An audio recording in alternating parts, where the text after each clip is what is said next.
You are listening to Single Serves. My name is Arno Martire and I am your host.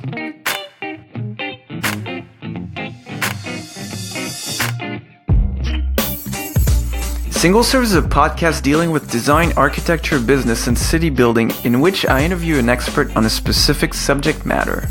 Together, we dive into that topic and challenge conventional thinking in a thought-provoking conversation.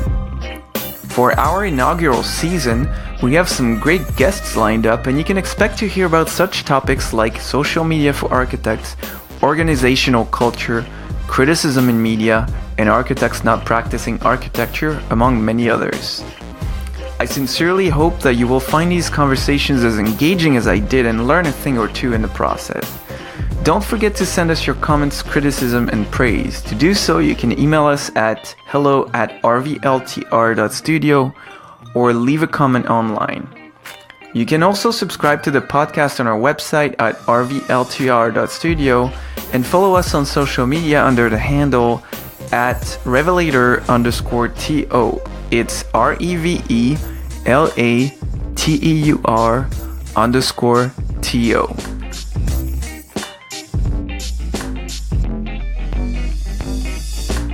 For our first ever episode, I interviewed Dave Sharp, founder of Vanity Projects, a Melbourne-based consultancy helping architects navigate the world of marketing and social media. We talked about the pros and cons of social media and how architects can take advantage of new technologies, as well as some shining examples of successful practices. Today we're here with Dave Sharp of Vanity Projects, an architecture marketing consultant out of Melbourne, Australia. Thanks, Dave, for being on the show. That's okay, Arno. Thank you for having me. So today we're talking about architecture and social media. And the first question I want to ask you is, why would an architect get on social media? I think that architects generally get on social media for the attention. And I mean that in the best possible way. We do really good work and we spend so much time thinking about making it as great as it could possibly be. We get photos taken and we want there to be an audience for that work. We want people to see our ideas, and whether they are just people in our industry or potential clients or just society generally, you do something good and you want people to see it. Eventually that sort of thing turns into business results, but really it's that attention that I think a lot of architects are looking for. And if it's being backed up by really good work, then that's amazing. Why social media comes into it, though, is that I don't necessarily say social media has any very special feature necessarily that makes it different to magazines or awards or any other place that architecture used to get published. It's just another place where people go to spend their time and see great architecture. Everybody who's out there looking for amazing architectural ideas are spending their time on social media. And it's a really good alternative for architects, because like I had a client that I was working with who spent, the last 2 or 3 years posting pretty regularly on Instagram, and they've been posting good photography, not even from their newest projects. They've been going back and revisiting some older projects that were built a few years ago, and they've grown to a pretty substantial sized audience that they really control or have some amount of control over, in that they can post as often as they want. They've grown to about 40,000 followers, but the really interesting thing is that they reach about 150,000 people a month, and I'm blown away by that number. Like, I've never seen, that's probably the most far-reaching architecture firm that I've seen recently. And there's the number one architecture magazine in Australia is only read by about 10,000 people, and it only comes out 4 times a year. And you have to be very, very lucky to get a spot in that magazine. Mm-hmm. You really have to do the best work in the country to get even a tiny bit of space in there. Then you've got these just everyday architecture firms, and there are hundreds of them who have very, very big audiences on social media. And they don't need to rely on anybody, really. They are a little bit attached to what happens to the social media platforms, but they are kind of the captains of their own ship, and I love it. So we'll get into the details of this a little later, but the example you just referred to with 40,000 followers, just for my curiosity and my audience's sake, what's the handle you're talking about, if you can share this? Yeah, it's NTF Architecture. So can you describe for us some shining examples of architects who did very well on social media and why? So there's like a bit of a distinction, I think, between architects that have done really well on social media because they've been good at social media, and architects that have done really well through social media because their work has done really well on social media. And there's a bit of a difference, and I've got a couple of examples. In Australia, there is an architect called Andrew Maynard who has personally always done very well on social media. He discovered Twitter when like the first year it came out, and years before any other architect was on Twitter, he was building up a big audience on Twitter. Then he did the same thing on Instagram. Now he's doing the same thing on YouTube, and he's always moving ahead of the industry and gathering up this enormous audience of people, because the general society moves onto these social media platforms so quickly, but architects can sometimes be really slow to get there. But he's always been able to do that, and he's built this fantastic audience and this very loyal fan base of families, people with kids in the residential space primarily. And they will now follow him to any new platform. He could open up a Snapchat account tomorrow and he could have 5,000 to 10,000 followers on Snapchat by the next day. So I think of him as a fantastic example. But then I think there's on the other side of the coin, there's kind of classic examples like Bjarke Ingels. Now, Bjarke, I don't believe is technically very good at social media. I think he's very open and transparent, and he posts frequently, and he does really well. But what really made Bjarke well known and built an enormous following for him was TED and his TED Talk, and that TED Talk going incredibly viral on Facebook. So that was seen by millions and millions of people, and that brought an enormous audience to him that liked his ideas, they liked the way that he thought, and they've stuck with him over time, and they follow him on any platform, just like Andrew Maynard. The final example is an architect I used to work for in Japan called Takahara Tezuka, and he did a very popular TED Talk called The Best Kindergarten in the World or something like that, about his kindergarten project. And Takahara Tezuka is now somewhat of a famous architect, and he does not have, I don't think his firm has a Facebook page. They don't have Instagram. They don't have Twitter. They have no social media. But his videos and his content, his projects, and that TED Talk have collectively gotten hundreds of millions of views on Facebook and really solidified him as an enormously, a shining example of what social media can do for an architecture firm. So to sort of summarize, on the one side, you've got people that really understand how the platform works day to day, but you've just got as successful architects on the other side who understand what type of content works really well on social media. They don't actually have to personally be the one driving it day to day, but they create work and talk about it in a way that they know that social media will really love, like to take that story and spread it. So it raises an interesting question, because I'm very familiar with Andrew Maynard, and I've been following him on and off for years. I'm also fairly familiar with the other two you've mentioned. And to me, it sounds like they were able, each in their own way, to leverage whatever platform they were on. So Andrew Maynard, which is basically any social media platform, and the other two, just TED and some other platforms that they got viral on. But it seems like all three of them are very smart architects who have very strong opinions and are not afraid to put them out there. And I'm wondering if it's more a function of being vocal about what they believe in and sticking by it year over year, as opposed to being specifically on a social media platform. Yeah, they have like a consistent message or worldview that their work supports. Like the way if you were writing an essay, you'd have a thesis and then you bring in research and examples. They don't do work and then figure out what to say about it. They have something they're already saying, and then they do work that fits.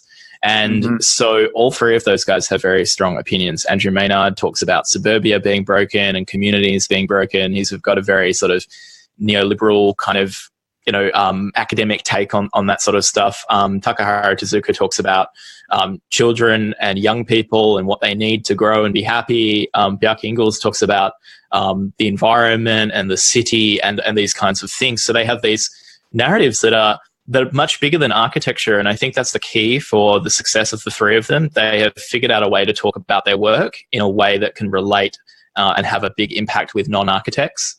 And so social media works extremely well for them, because people can have a conversation with people from any walk of life. I even working at Tezuka's office, I will often be having dinner with people like my parents' friends who are just maybe their teachers or maybe they're, whatever. And they'll bring up that they've seen that video doing the rounds again on Facebook and all their friends are commenting on it. And just ordinary people can really engage with architecture in that way. So you're right. You tend to get known for a message that is supported by work. And that will translate across any platform. If you build a really potent following on one platform, as long as those two social media channels are somewhat similar in terms of the content that you produce, that audience will just follow you all the way across to the other platform as well, or the next one, that comes out in a year's time. So what would be the most common mistakes you see architects and designers make on social media? I think at the macro level, I think the mistake that most architects make is they wait too long. And they wait for everybody else to be doing it before they start doing it. So social media platforms can become a very crowded trade. Like a lot of people can be trying to compete over the same number of viewers and audience in one platform. And so I find, it's 2019 and there are still a lot of architects talking to me about whether or not they should start an Instagram account. Now they are very late to the party, and it's not like social media's not going to happen for them, but I just wouldn't go on Instagram. It's kind of already worn out, I think, if you're not there and you haven't already developed an audience. So yeah, to keep it short, I think that waiting for confirmation from the rest of the industry before you do something or employ a certain strategy or tactic is really the single biggest mistake. I think it's really helpful for architects to keep their eye on other industries. What are more fast-moving industries like graphic design, creative strategy, technology, and marketing doing? And you'll usually find strategies and examples of approaches that work years before your industry starts applying them. And it may take a while. You might be a little early to the party, but that's okay. I think it's all right to be early. The other, I think, major issue is just our general perfectionism about the presentation of our brand and our portfolio and our work, and which is fine. I mean, if you want that quality to sort of shine through in every aspect of your company, and that makes sense. But really, anybody, even a social media expert or guru or whatever that thinks that they can tell you that they know how social media works and which post is going to do well and which one isn't, they're pretty much just lying to you. Like, we never really know what's going to do well. I never know. I could look at 5 different images and a client might ask me which one will do best on Instagram, and I'm always surprised by the answer. And it puts so the lesson, I think, from that is that you need to take a lot of swings at the bat and put out a lot more content than you probably feel comfortable with, because a lot of it's not going to really get seen by that many people, but that 1 in 10, that outlying post will get seen by 100 times what the typical post gets seen by. So you never know what that's going to be. And we try to stage and prepare the release of our projects like we're releasing them in the newspaper and in a magazine, and that everything is just guaranteed. But there are no guarantees in social media, whether that's you could pick the wrong time of day, the wrong day of the week, the wrong image, anything, any little factor could come into play that could totally, sink the debut of your new project. So instead, I think about how you can break your work down and your process down into smaller little chunks and be testing more of a variety of different kinds of things.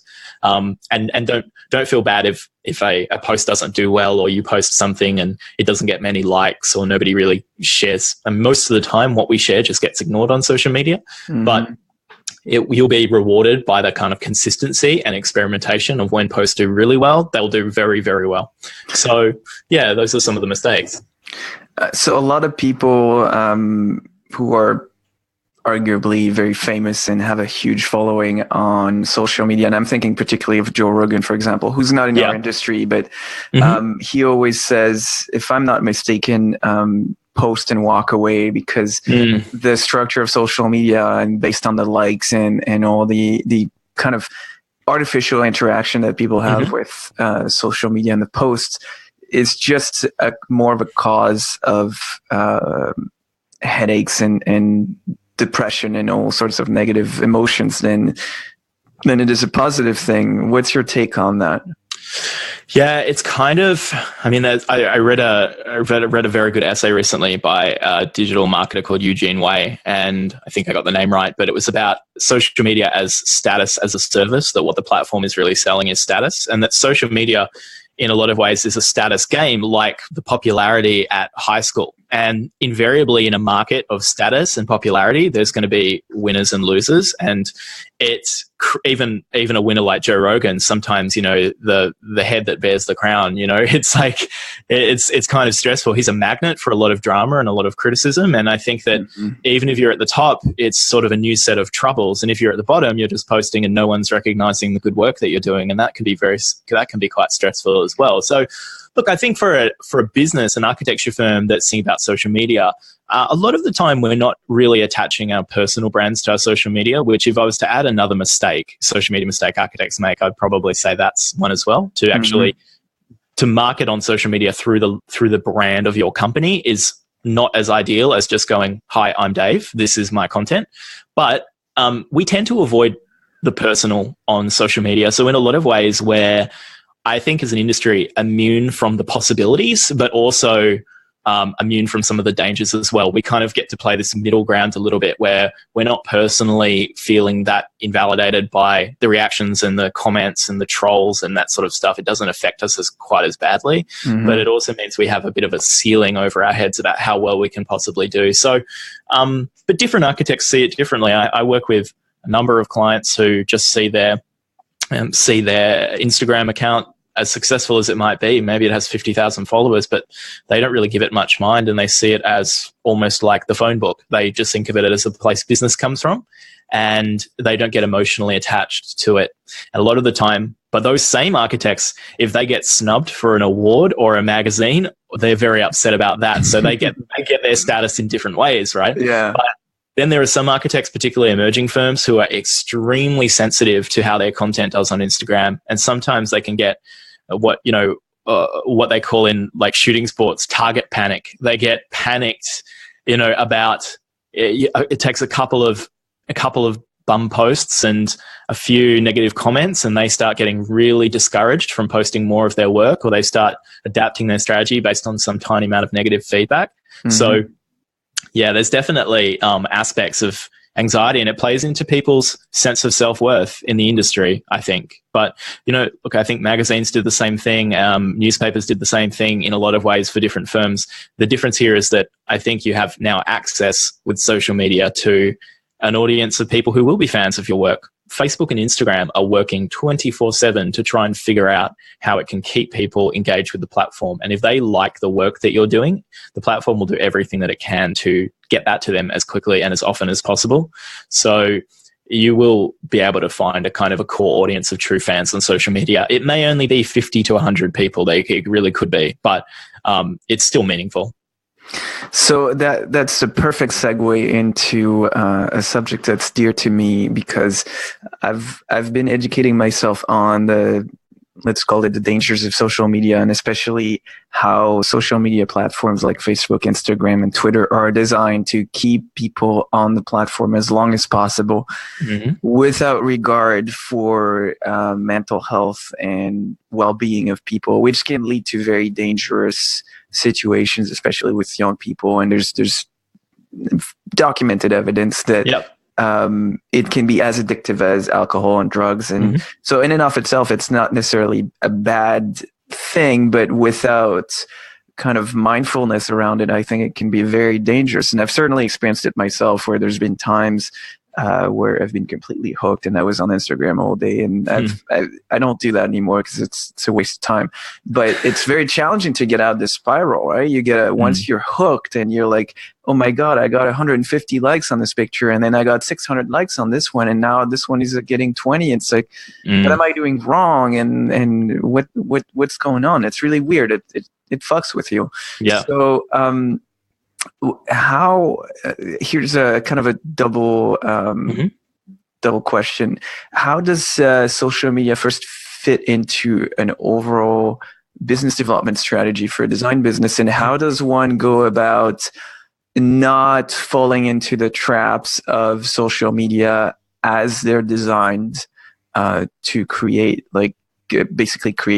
the maximum engagement possible? Those are two very good questions. I think first with the business development strategy, it really depends on your architecture firm. Are you business facing? Are you consumer facing? Which vertical are you interested in? Are you doing houses? Are you doing cafes? That really affects how you use it as a strategy. But broadly speaking, it also depends on your content.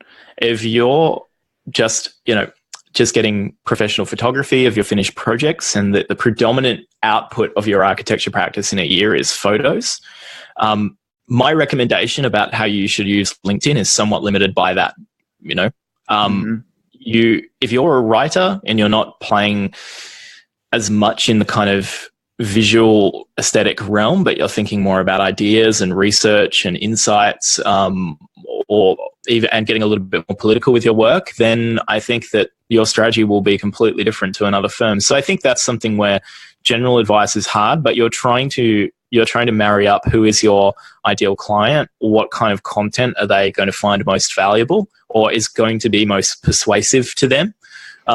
If your ideal client is the government and you want to do schools, Instagram and awesome photos of schools you've designed is probably not going to be, your best inroad into that. So there's different avenues that are more efficient. So it's about that. But I think that business development really, to me, reminds me of what I spend a lot more time doing in terms of I'm very focused on a particular business niche. All of my clients are architects. They're not all in one place. They're all over the world. And I have partially engineered my business model around the idea that if you have a very easily targeted niche, you're able to market to them quite efficiently and quite effectively. And word of mouth can spread in that industry much easier than if you're trying to look for a broad category. If it was 30 years ago, a person like me couldn't exist. You couldn't be a marketing consultant for architecture firms of size 1 person to 20 people. Like that would not have worked. But so as far as what the social media world has enabled in terms of business development, it's actually made it possible to focus on an extremely narrow use case for your services and then sort of scale that to the whole world. I work with clients all over the world, and that just happens because I'm not interchangeable with a lot of people in the marketing space because of my experience in the architecture field. So for architecture, I think we have this sort of general reluctance to kind of pigeonhole ourselves or focus in on one particular thing. But really, we're doing ourselves a bit of a disservice because the best business development strategy that is made possible by social media is to really just focus on a very targeted group of people and create stuff just for them because there's no communication barrier. Countries don't matter, like things don't matter. So, Arno, what was your second question? How does one prevent themselves from falling into the traps of social media, which is basically creating addictive behaviors? Yes. Yeah, so I think the best thing that you can do is be a bit of an omni-channel firm. And that means being a little bit unbiased and a little bit unprejudiced towards all of the major social media channels. Because then you start to see that they all have different roles and they also solve different purposes, and that there isn't a single social media platform that is all important that you just need to be there. At least in the Australian architecture space, Instagram is thought of as the only game in town. And I've been told that in the UK, Twitter is seen that way, and I guess in the United States, Facebook and increasingly Instagram is seen that way now. But when you believe that there is one gatekeeper and one source of status and projects and those kinds of things, I think you begin to develop a feeling that your life really depends and your livelihood depends on your success or failure on this one platform. But instead, those things are largely out of your control, and you really don't want to be reliant on one individual platform. So, look, I look at marketing from the perspective of my focus is on the quality of whatever content I'm making. If I was making architecture, it would be my photos as the output. If I was, in my case, I'm writing, I'm making podcasts, I'm recording videos, and I'm thinking about, I'm just focused on the work. Then I have a pretty broad, unbiased emotionless point of view of the social media channels, and I just look at each one individually and go, how could I take my writing, my video, or my podcast and recycle them and repurpose them and put them out on those platforms?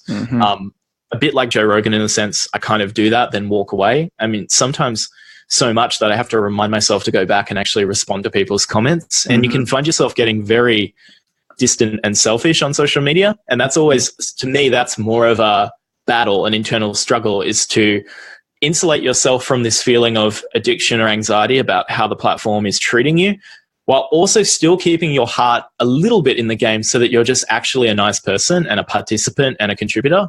Because if you just see social media as some loud bullhorn that you can just fill with messages and walk away and can get back to the drawing board, that's not going to be appreciated by any audience, really. So there always has to be a sort of reciprocity and back and forth between you and the people that follow you. So it is a fine balance, but you tend to, when you create content and you share it and you're generous and you share your ideas, you tend to find that you get very, very positive feedback and feedback that quickly turns into real relationships. Social media is a great way of generating long distance professional friendships and things like that. So, well, that's how you and I connected, right? Exactly. I mean, we are almost like a community of marketing communication people in the architecture and design and creativity space that we're dotted all over the world, and we kind of meet up and talk, and we formed our own little professional affiliation. It's great. But that's it. We're niched, right? So I think, I think that's still the key. You still need to figure out your little tribe, who they are, where they hang out, what they do, what they're interested in, and just be part of that group of people. So our friends at Bowerbird, Nick and Ben, have been advocating of late that an Instagram profile is the new portfolio. And I strongly disagree with that, because I don't think the idea of putting your content and your work on someone else's platform and being at the mercy of what that platform does with it is a good long-term strategy. Because if Instagram gets sold to someone else tomorrow, or it shuts down for any reason, then you're screwed. Not to say that it's not good to be on those platforms, as we've been discussing in the last 20 minutes or so. But I find there's a real danger in saying, okay, I'm just going to put all my eggs in one basket, and that basket is someone else's platform, as opposed to having a website that you own and you can move from hosting service to hosting service, and that is yours. Sure. What's your take on that? Well, my answer is always do both. But because, I think there is an argument to that makes sense, but because it's the danger of building your entire world around Instagram is obvious, because what if you had done it on MySpace or Vine? Where would you be right now? But at the same time, it reminds me of the finance and investment world. There's always this idea of, there's a group of gold bugs who buy gold bullion, because why invest in equities? One day the whole market will collapse. But ultimately, these things unwind pretty slowly, and you're a very adaptable person if you're keeping your finger on the pulse. As long as once a year, I think, you review the kind of health and results that you're getting from any platform, you're able to make changes and identify better alternatives. So I think we can adapt and we can keep on moving, and then each of those individual platforms will bring you the audience, because the audience isn't coming in other ways. The social media platforms are important and popular because people use them, and large swathes of society are using them on a daily or monthly basis. And there really is no way of getting around that. I think that what tends to happen, and the purpose that social media will often serve, is that it can help to take an architecture firm from obscurity to being very well known.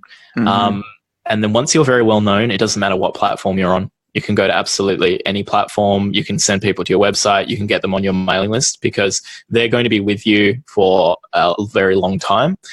So I sort of look at, if I was a new firm or if I was starting down this road, I would be extremely focused on one platform to begin with that best aligned with what I'm good at and the type of clients that I'm looking for.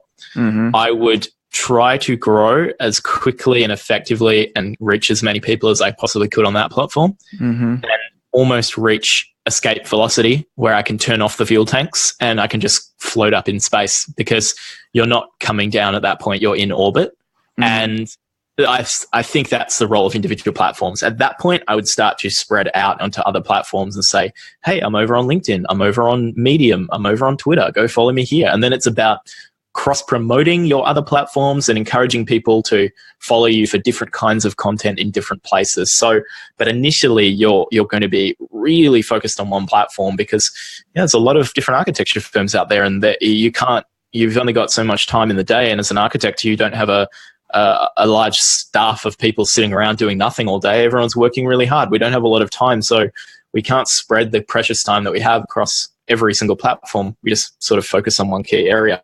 So let me ask the question that you just answered, because I was going to ask you. I think what you just talked about is, I was going to ask you what you would recommend a young firm starting today to do on social media, and I think you've just entered that answer. Well, sort of. I think focus is the key, and that's really that answer. It's not trying to set yourself up like a more established brand. I think the real sophistication in marketing strategy is about actually looking at, where am I right now? Like, what stage am I actually at, and what's appropriate for me at this stage? So it's about baby steps. You might really admire a firm that's been in the game for 10 or 15 years, and you go, okay, well, I'm just going to emulate them. But what they're doing on social media at the stage that they're at won't work for you, and what they did to get there will definitely not work for you. So we need to always be quite real about where we're at.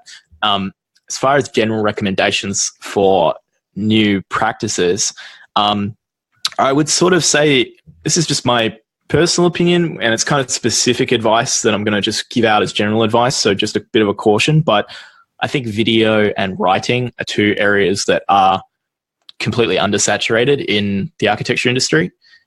It's not even like two social media platforms we're not using. It's two of the three entire categories of media completely undersaturated. And there is a lot of things that you can do in those two areas that you basically are not facing competition, because you've got a resource that the old money in the architecture industry does not have, which is time. And you've got the time to actually write and make video. And so by doing that, you're able to access a really, really big audience. And so what if that doesn't end up being all about the kind of award-winning photos of your work? I mean, those will still be there too, but I think they'll be the least important part of your marketing if you're thinking about ideas, making people's lives better, making them smarter, inspiring them, educating them, doing all of those fantastic things that you can do with writing and video. So that's what I'd be really, really focused on as a new practice. And then I'd leave the whole portfolio thing to the other guys. There's plenty of architects out there that are all competing on the basis of whose portfolio looks the shiniest. I would just let them do that, and I would be completely focused on longer form communication. I agree with you, and I was having that conversation today with a friend of mine who's also in the marketing space for architects, and yeah, there's a critical lack of thought leadership. I hate this term, thought leadership, but I haven't found a better replacement, because it's a bit of corporate speak that's been overused. But I think putting your thoughts out there, and a shining example of that, again, we go back to him, is Andrew Maynard, because he started writing very controversial things that are not that controversial actually, but that were controversial for the industry when he wrote them like 15 years ago. And that's how he started his practice. And those pieces are still online to this day, and people still read them like 15 years later. And I think that's like, he was 25 years ahead of everyone, but I think that you're right. Writing video, I'm not an expert at it, so I'm not so sure, but it seems like it's also underused. And again, you've preempted my next question, which was which platform should people invest in? So you've talked about video and writing. Are there platforms that are up and coming that you've seen that could potentially really have an impact in the architecture industry? Yeah, so you asked about platforms specifically, and I think it's really funny to call this one an up and coming, but YouTube. YouTube it's massive. It is, at least in Australia, it's as big as Facebook. I would say that the users are more active and engaged than anywhere else on the internet. I think they watch, it is an incredibly popular platform, not just for entertainment, but education and research. It's it's really coming up fast to Google as far as how people use it as a search engine. And it is just it's a fantastic platform that a large percentage of the population is active on, from all walks of life, but a very, very small number of architects are doing anything on YouTube. So I sort of see YouTube as there's this big gap between the number of people there to see the content and the people producing it. And I think for the few that are doing it, they're doing incredibly well and building absolutely phenomenal audiences on that platform. So that's one that I think is useful. I think podcasting in general it's a trend that is probably, it's become a bit of a joke that I think everybody has a podcast, but or two. but it's really not about what everyone else is doing. It's about what are the people in your industry doing. And in architecture, at least in my local market, I have, I think, one of the 3 architecture podcasts in a country of 25 million people, right? So it's in North America, there's not that many of them, and a lot of the podcasts are more business focused. Like there's the business of architecture. There's I forget the name one. That's a pun on entrepreneur. There is Entree Architect. Entree Architect. Yeah. There's Life of an Architect, but they all have a little bit of the same tone, I find. Yes. Yep. So I agree with you. There's probably an opportunity to do something, and this is what this actual podcast that's not even named yet is about, is taking one topic and really diving deep into it. And so today we're talking about social media, and the next one will be something else. Yeah. Because I think this is what architects need to hear, right? This is what you need to do with your social media, or directions you can take based on who you are and what you believe in. So I want to wrap up soon, but there's a more general concern question that I have around social media. And I was telling you earlier, I read this book on Facebook called Zucked, which is a very scathing account of how Facebook has been set up historically and how it operates, which I would summarize as Facebook has been built from the get-go to get free data from its users and monetize that data for extreme profit in favor of Facebook. Not that this is inherently negative, but the way it's been done is that there's more and more of a consensus out there that the people who give away their privacy to be on Facebook don't really get what they should in return, if you consider how much profit this generates for Facebook and how many issues it has brought about for its users. Yes. So what about the privacy concerns around using social media platforms, Facebook in particular, but really any social media platform, because they all operate under the same premise? Yes. And those businesses' general lack of transparency as to what they do with the data they collect and how they monetize it, and how much control we have on our data. Because right now we have none. We just put stuff out there, then they own it, and then it's out of our control forever. Yeah, definitely. Well, look, when some big expose comes out about Facebook and they say that Facebook has been doing this and selling this information to advertisers, I'm glad to say that I run loads of Facebook ad campaigns, so I'm technically one of these evil advertisers who should not be named. So happy to answer sort of any curiosities about how that platform works and what you can do. I think actually being inside the platform as a paying customer of Facebook, I'm personally not too concerned. I know that that's pretty counterintuitive because I think everybody's kind of concerned, but I mean, I think the worst, apart from a few outlying cases of very, very complicated hacking and engineering around the creation of apps and things like that to leak people's data in the kind of Cambridge Analytica situation, the general day-to-day process of how Facebook works with advertisers is actually, feels to me quite innocent and quite okay. Like I can open up Facebook Ad Manager and I can target people based on their interests. And what that means is I can type in architecture and I can promote a project to people who live in a certain area who are interested in architecture. And Facebook has put them in that bucket because they visit websites like ArcDaily and Dezeen, and they tend to click on and like and share pictures of buildings. So I don't see it as that threatening. I think what alarms people is the truth of the algorithm that Facebook does know more about you than you probably know about yourself. It knows more about you than your partner. It knows more about you than your mother knows about you. And that's really true. It does know a lot about you. And it never forgets. It knows exactly what you were interested in and doing and writing and clicking 10 years ago when you first signed up for Facebook. So it has this sort of, it is quite scary. But on the other hand, Facebook is just a big engineering challenge, and it's a server that basically looks at us as individuals and sort of recognizes that we actually aren't as individual as we think we are. It goes, oh, you like this, you're pretty special. Well, fortunately, I found 200,000 people who are exactly the same as you, and I'm going to put you guys in a big block and sell you to advertisers. So it is not as nuanced as it seems. As coming from like an advertiser's perspective, I can target you on the basis of very superficial things, which is okay. I think where Facebook gets a little bit evil is actually the bad ethics and actions of small businesses and large businesses who collect data on their own websites and then use that data to do things on the Facebook advertising platform that they shouldn't be doing. Such as?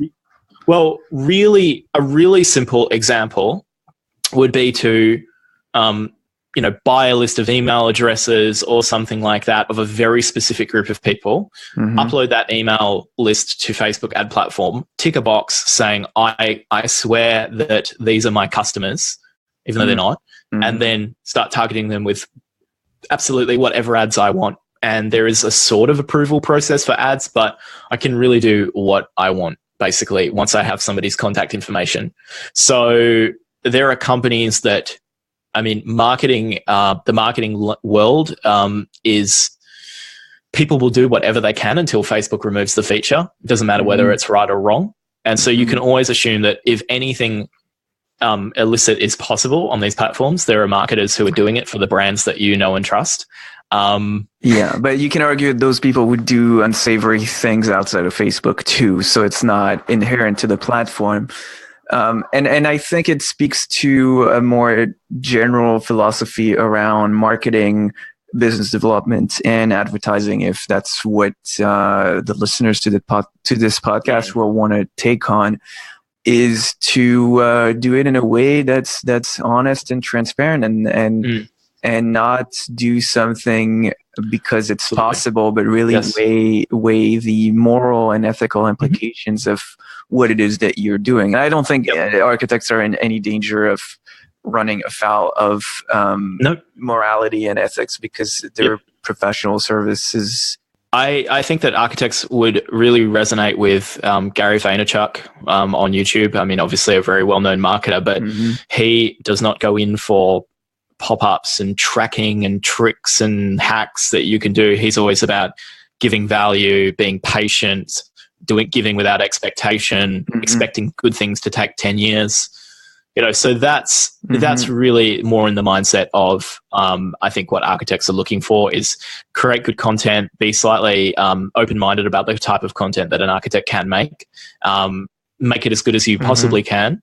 And continue to just do that over and over and over again, and that will work. I think when architecture firms get a little bit bigger and they start to rely on marketing teams to manage their social media, marketers are under a tremendous amount of pressure to produce results in an extremely short time frame. Otherwise, they lose their clients. And in the marketing world, you're looking for things that nobody else knows about to get an edge. Just like finance or technology. And so there's a real risk if there are larger directors listening to this, you will always get assurances from your marketing people that they are ethically sort of representing your business and managing your social media.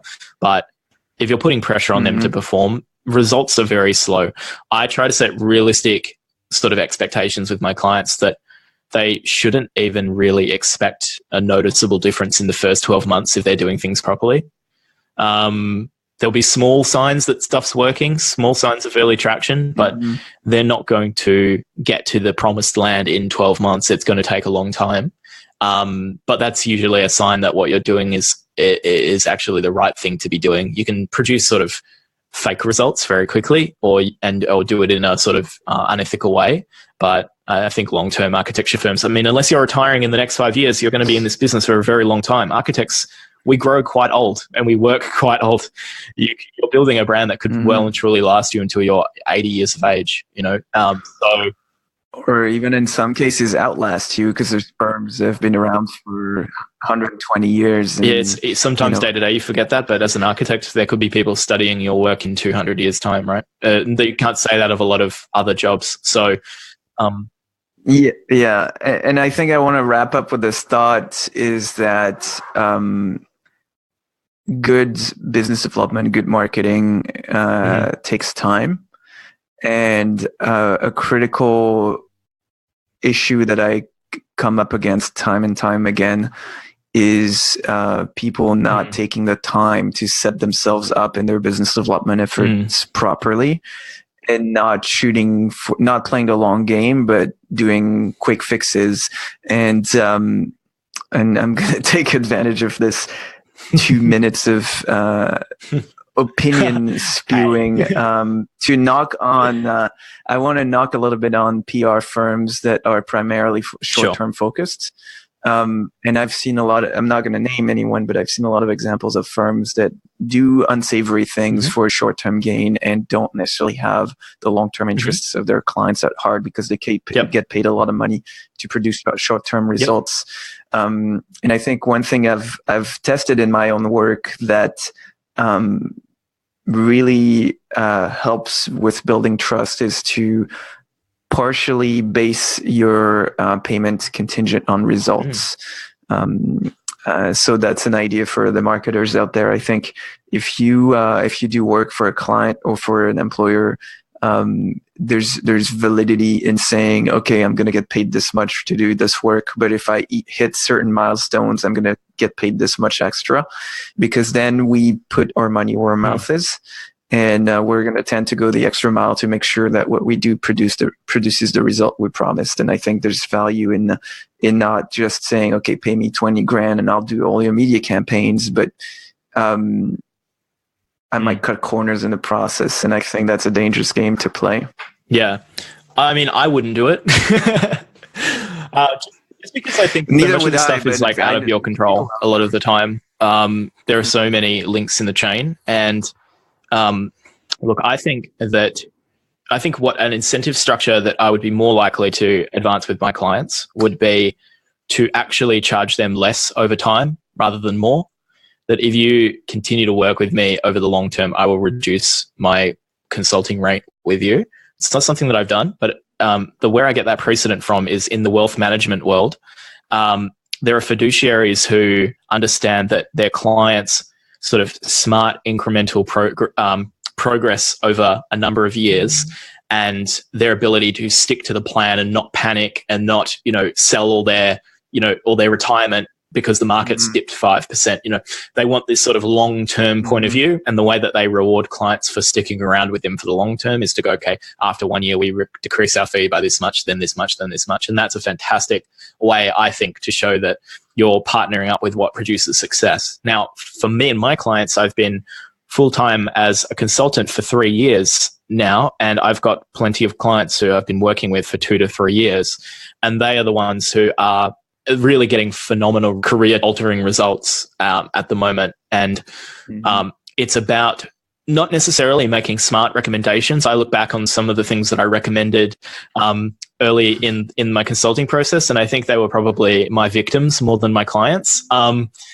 But it's about making sort of little 5% improvements each month over month, and doing it consistently. And that adds to a lot of kind of compounding results over the course of a few years. So I would probably be framing my relationships in the future around the idea of stick with me, not for my financial benefit, but for yours, because you're going to get the most results if you stay committed to this over a period of time.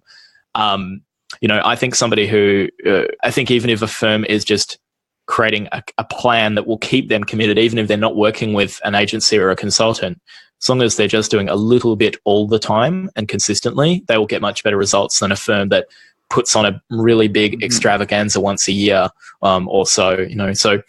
So yeah, that's definitely, you want to certainly think about that with your clients. I think the typical model is that, people just go, either I lock you in for 12 months, and then at the end of 12 months you'll leave and find another agency, and that's good. We got our return on our marketing dollar, and I think that happens a lot in the marketing agency space.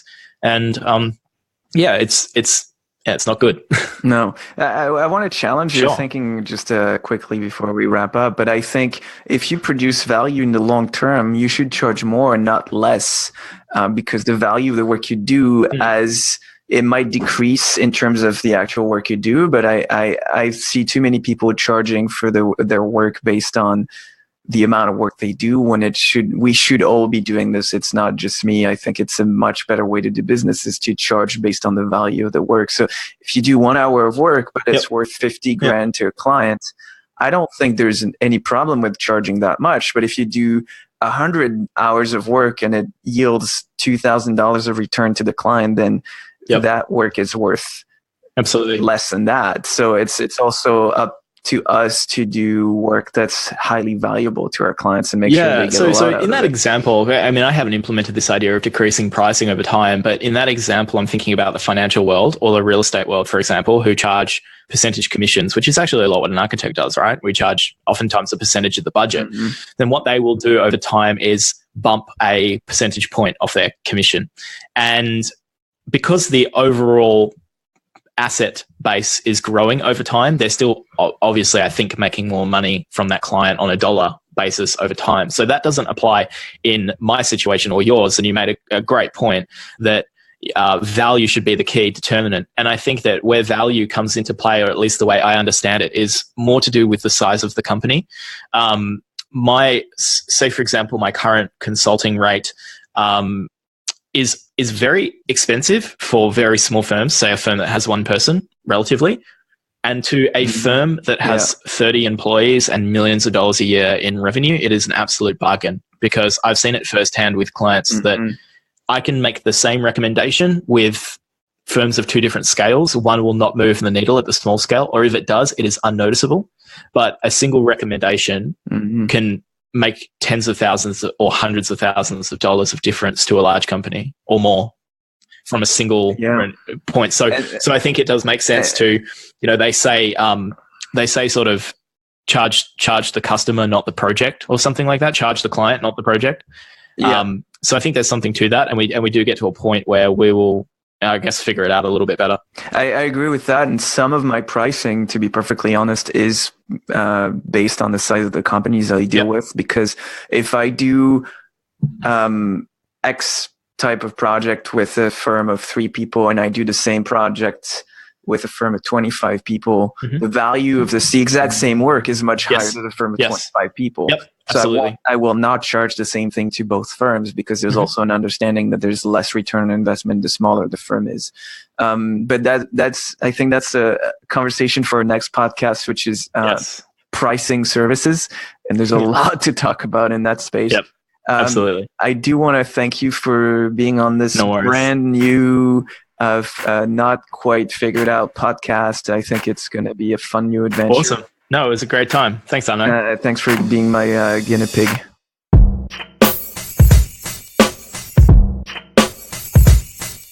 Hey, Arno here. I hope you've enjoyed this episode and that you'll come back for more.